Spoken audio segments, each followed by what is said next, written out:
आज हम बात करेंगे इवेपोरेशन की। इवेपोरेशन किसे कहते हैं? Evaporation the process of conversion of liquid into gas. यानी कि इसमें क्या होता है, इसमें लिक्विड की कन्वर्जन होती है गैस फॉर्म में। यानी कि एक लिक्विड है, इवेपोरेशन में क्या होता है, इवेपोरेशन में लिक्विड होता है, लिक्विड उसकी कन्वर्जन होती है गैस फॉर्म में। Liquid convert into gas form, ठीक है ना, समझ आ गई। और वो कैसे गैस फॉर्म में होता है कन्वर्ट, ये हम देखना चाहते हैं, ठीक है ना। मिसाल के तौर पर जैसे पेट्रोल ले लो आप, ठीक है ना, एक डब्बा ले लो, यहाँ पर एक जग ले लो, ठीक है ना। इसके अंदर पेट्रोल डाल दो, इसके अंदर क्या डाल दो, पेट्रोल डाल दो। ये पेट्रोल डाल दिया, ठीक है ना, ये पेट्रोल डाल दिया। ये क्या करेगा, ये इवेपोरेट होना शुरू हो जाएगा, यहाँ से इवेपोरेट होना शुरू हो जाएगा, यहाँ से ऐसे ऐसे करके इवेपोरेट होना शुरू हो जाएगा। आधी रात के बाद एक रात रखोगे, ठीक है ना, तो जब सुबह उठकर देखोगे ना, तो ये पेट्रोल जो सा होगा ना, ये सारा के सारा इवेपोरेट हो जाएगा। यानी कि लिक्विड से गैसियस स्टेट में चला गया, लिक्विड फॉर्म से गैसियस स्टेट में कन्वर्ट हो गया है, या फिर वेपर फॉर्म में कन्वर्ट हो गया है, ठीक है ना। इसी को कहते हैं हम इवेपोरेशन, ठीक है ना, समझ आ गई। इसी को ही हम क्या कहते हैं, इवेपोरेशन, ठीक है। अब उसके बाद हाउ इवेपोरेशन काज कूलिंग, क्यों इवेपोरेशन जो सी है वो कूलिंग को काज करती है, क्यों इवेपोरेशन कूलिंग को काज करती है।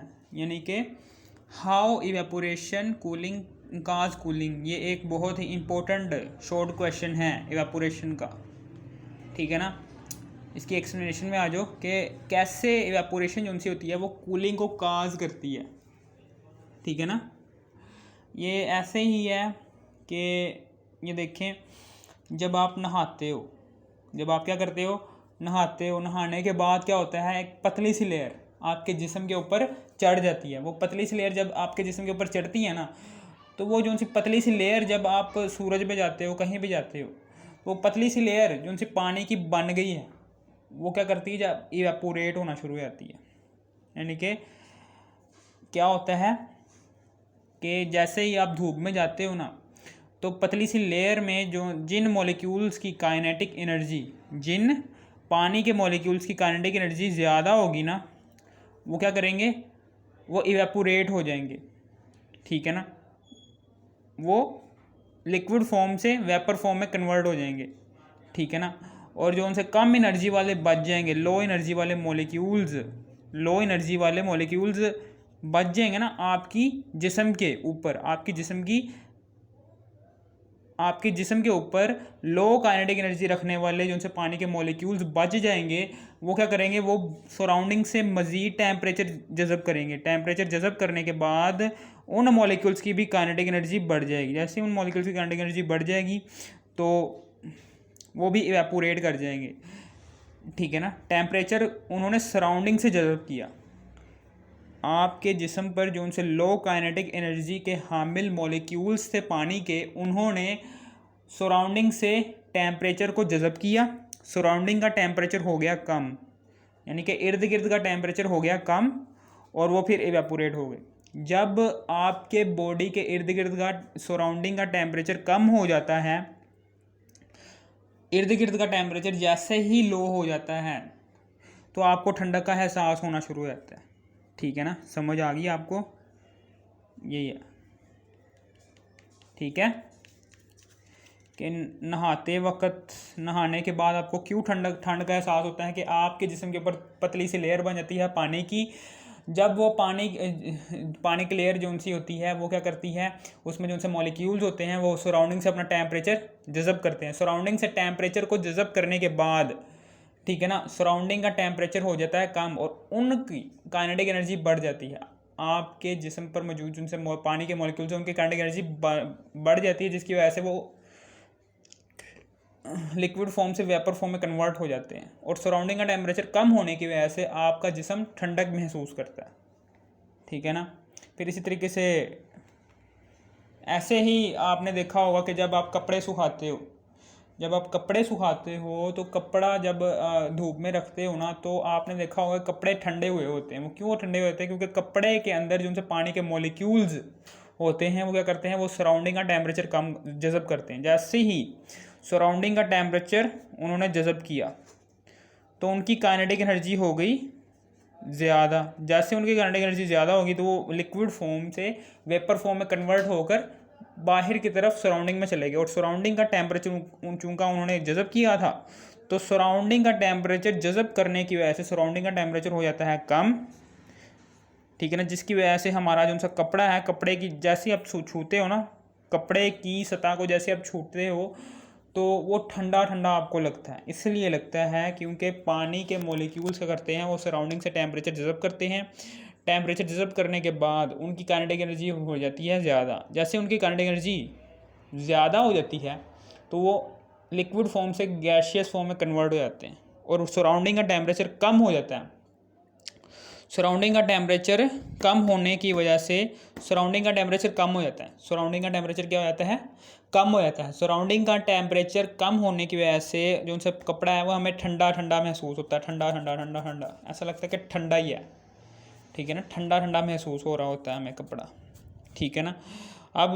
अब पानी के मॉलिक्यूल्स जो कपड़े के अंदर लो काइनेटिक एनर्जी का वाले पानी के मॉलिक्यूल्स होंगे वो मज़ीद काइनेटिक एनर्जी को जज़ब करेंगे बाहर से, सराउंडिंग से मज़ीद टेम्परेचर को जज़ब करेंगे और लो काइनेटिक एनर्जी वाले मॉलिक्यूल्स मज़ीद हाई काइनेटिक एनर्जी वाले मॉलिक्यूल्स में तब्दील होकर वो भी इवेपोरेट हो जाएंगे। फिर इस तरीके से और टेम्परेचर कम हो जाएगा सराउंडिंग का, जिसकी वजह से कपड़ा आपका और ज़्यादा ठंडा हो जाएगा।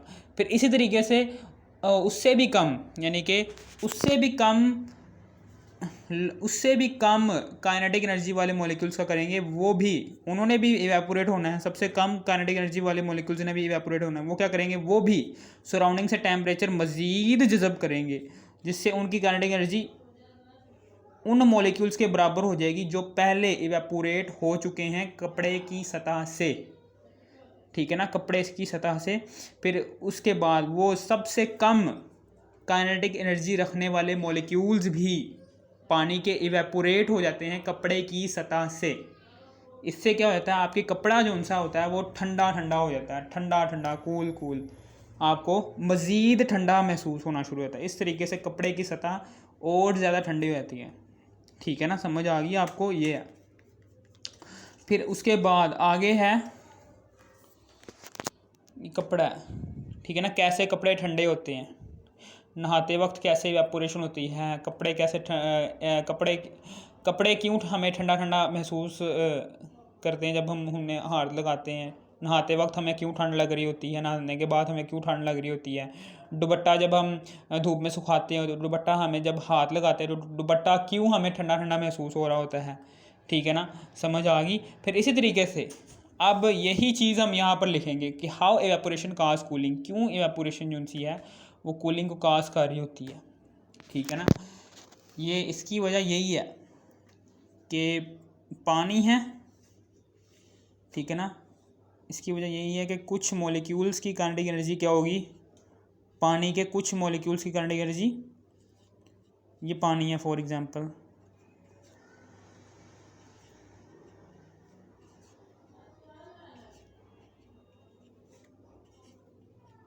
पानी के कुछ मॉलिक्यूल्स की काइनेटिक एनर्जी 10 होगी, 10 होगी, 10 होगी, 10 होगी। मोस्टली पानी के मॉलिक्यूल्स की काइनेटिक एनर्जी एवरेज होगी। एवरेज काइनेटिक एनर्जी रखने वाले पानी के मॉलिक्यूल्स क्या करेंगे, वो नहीं इवेपोरेट होंगे।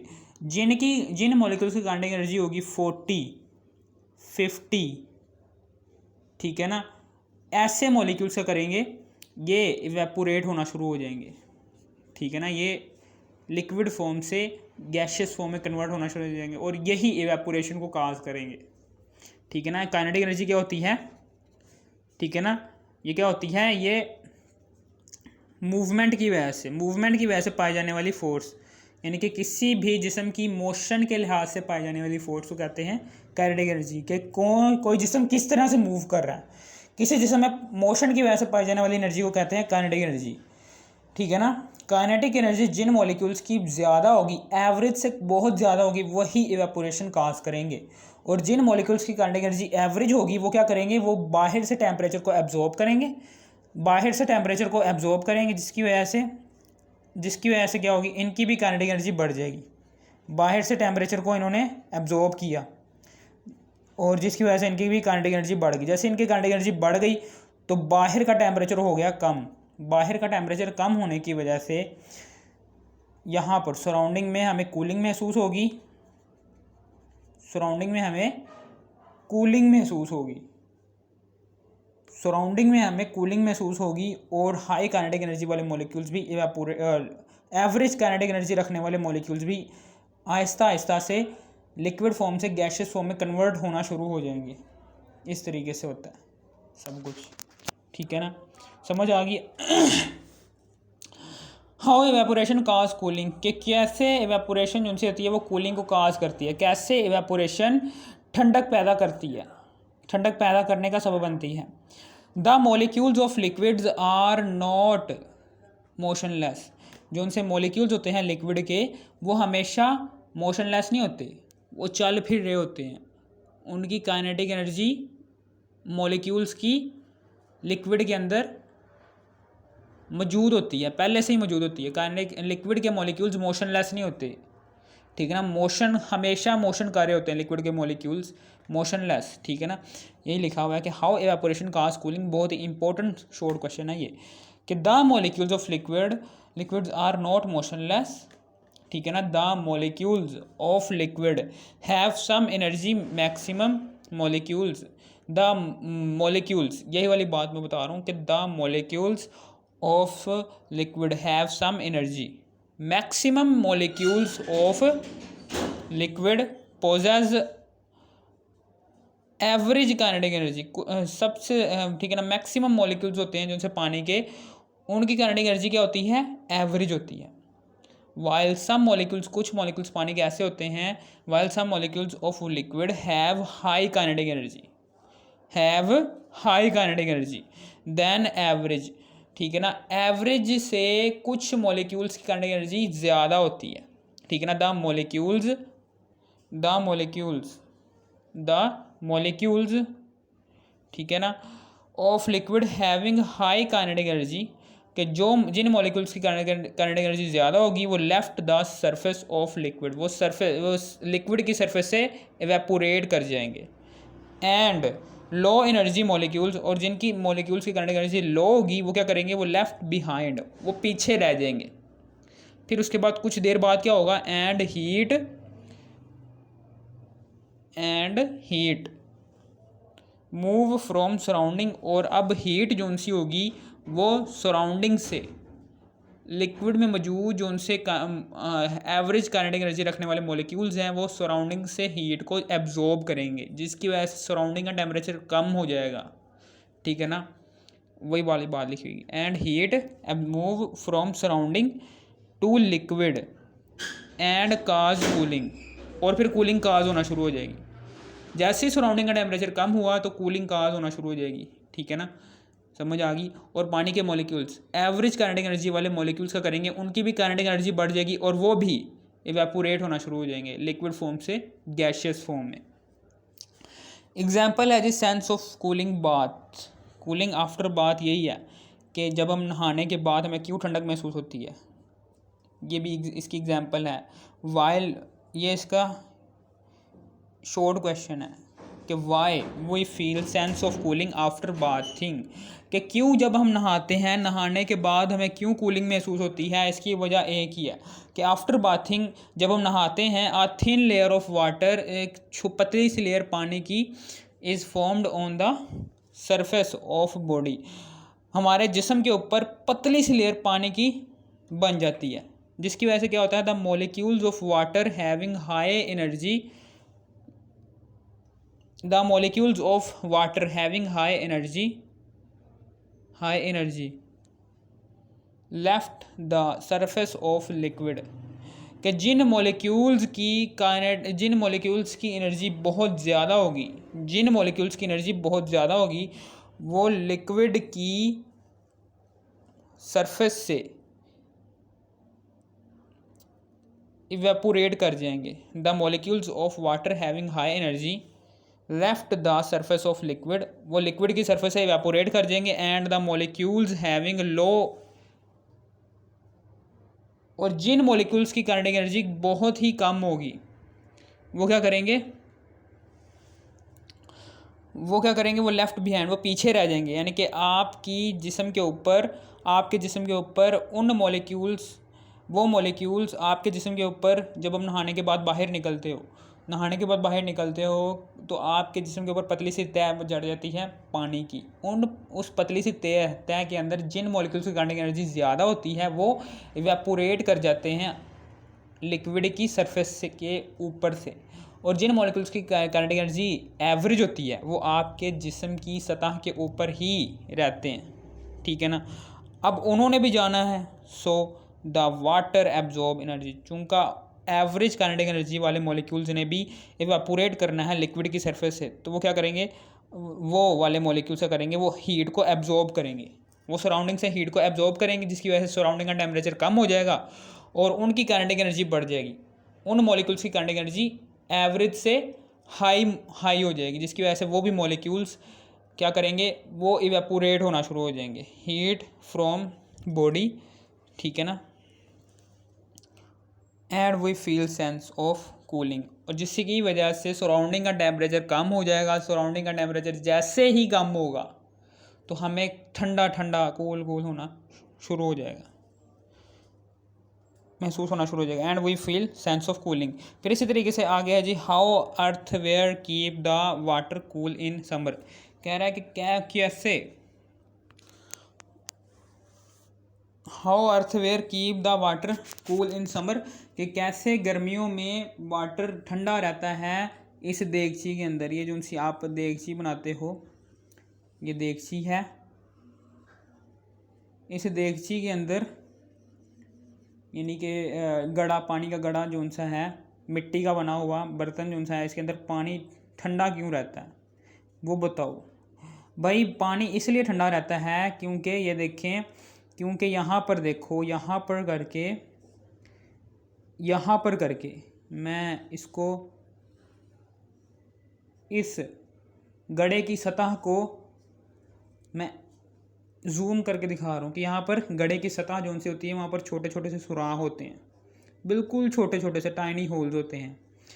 इन टाइनी होल्स में से मॉलिक्यूल्स क्या करते हैं, पानी के मॉलिक्यूल्स के जिनकी काइनेटिक एनर्जी ज़्यादा होती है, जिन मॉलिक्यूल्स की काइनेटिक एनर्जी ज़्यादा होती है वो इन टाइनी होल्स में से बाहर की तरफ इवेपोरेट होना शुरू हो जाते हैं। ठीक है ना, बाहर की तरफ इवेपोरेट होना शुरू हो जाते हैं। ठीक है ना। और एवरेज काइनेटिक एनर्जी रखने वाले मॉलिक्यूल्स अंदर रह जाते हैं। ठीक है ना। अब क्या होता है, वही वाली बात लिखी हुई है कि इन अर्थ में स्मॉल पोर्स, छोटे छोटे से सुराख जो उनसे होते हैं प्रेजेंट होते हैं, are present. The water molecules come outside, water molecules क्या करते हैं, वो बाहर की तरफ आते हैं। द पोर्स, सुराखों में से बाहर की तरफ आते हैं through capillary action, capillary action के थ्रू सुराखों में से बाहर की तरफ आते हैं। ठीक है ना, समझ आ गई। और फिर उसके बाद द मॉलिक्यूल्स ऑफ वाटर, और जो उनसे मॉलिक्यूल्स ऑफ वाटर जो उनसे होते हैं आउटसाइड द पोर्स, जो बाहर की तरफ सुराखों की मदद से आ चुके हैं, वो through capillary action, capillary action के ज़रिए जो उनसे पानी के मॉलिक्यूल्स बाहर की तरफ आ चुके हैं वो क्या करते हैं, the molecules of water having high kinetic energy, और जिन मॉलिक्यूल्स की काइनेटिक एनर्जी हाई होती है वो लेफ्ट द सरफेस, वो लेफ्ट कर जाते हैं surface of the surface, left the surface, इस सरफेस में से, ये पानी, ये जो सा गड़ा है, इस गड़े की सरफेस में से लेफ्ट हो जाते हैं। कि जिन मॉलिक्यूल्स की काइनेटिक एनर्जी ज़्यादा होती है वो इस गड़े की सरफेस में से, जो उनसे छोटे छोटे से पोर्स होते हैं, उसमें से बाहर की तरफ इवेपोरेट हो जाते हैं, जिसकी वजह से क्या होता है, सराउंडिंग का टेम्परेचर, जिसकी वजह से क्या होता है, जिसकी वजह से जो उनसे अंदर, जो उनसे एवरेज काइनेटिक एनर्जी रखने वाले मॉलिक्यूल्स होते हैं पानी के, वो क्या करते हैं, वो बाहर से सराउंडिंग से टेम्परेचर को जज़ब करते हैं, और उनकी काइनेटिक एनर्जी भी ज़्यादा होती है। जैसे उनकी काइनेटिक एनर्जी ज़्यादा होती है वो भी इवेपोरेट होना शुरू हो जाते हैं, चूँकि उन्होंने सराउंडिंग से टेम्परेचर एब्जॉर्ब किया है, तो सराउंडिंग का टेम्परेचर हो जाता है कम। जैसे सराउंडिंग का टेम्परेचर कम हो जाता है तो वो इस गड़े की दीवार को ठंडा कर देता है। ये सारी की सारी गड़े की दीवार क्या होती है, बिल्कुल ठंडी हो जाती है, कूल हो जाती है, जिसकी वजह से अंदर का जो सा पानी होता है वो भी ठंडा ही रहता है। ठीक है ना, वही वाली बात लिखी है, while molecules having low kinetic energy left behind, जो उनसे पानी के जो उनसे लो काइनेटिक एनर्जी वाले मॉलिक्यूल्स होंगे वो पीछे रह जाएंगे, विच कूल द वॉल्स, जो उनसे लो काइनेटिक एनर्जी वाले एवरेज काइनेटिक एनर्जी रखने वाले मॉलिक्यूल्स होंगे पानी के, वो पीछे रह जाएंगे, जिसकी वजह से क्या होगा, वो मज़ीद सराउंडिंग से टेम्परेचर को जज़ब करेंगे। जैसे ही वो सराउंडिंग से टेम्परेचर को कम जज़ब करेंगे, सराउंडिंग का टेम्परेचर हो जाएगा कम और उनकी काइनेटिक एनर्जी बढ़ जाएगी, जिसकी वजह से वो जो सी ज़्यादा काइनेटिक एनर्जी वाले मॉलिक्यूल्स का करेंगे, वो इस गड़े के जो उनसे छोटे छोटे सुराख हैं उसमें से बाहर निकलना शुरू हो जाएंगे, इवेपोरेट होना शुरू हो जाएंगे, जिसकी वजह से बाहर का टेम्परेचर कम हो जाएगा और बाहर का टेम्परेचर कम होने की वजह से वो गड़े की दीवार भी ठंडी होना शुरू हो जाएगी, जिसकी वजह से जब गड़े की दीवार ठंडी हो जाएगी तो गड़े के अंदर जो सा पानी होगा वो भी ठंडा ही रहेगा, which cool the walls of earthware. ठीक है ना, एंड आगे ये लिख देना कि and earthware keep the water cool in summer. ठीक है ना, समझ आ गई आपको।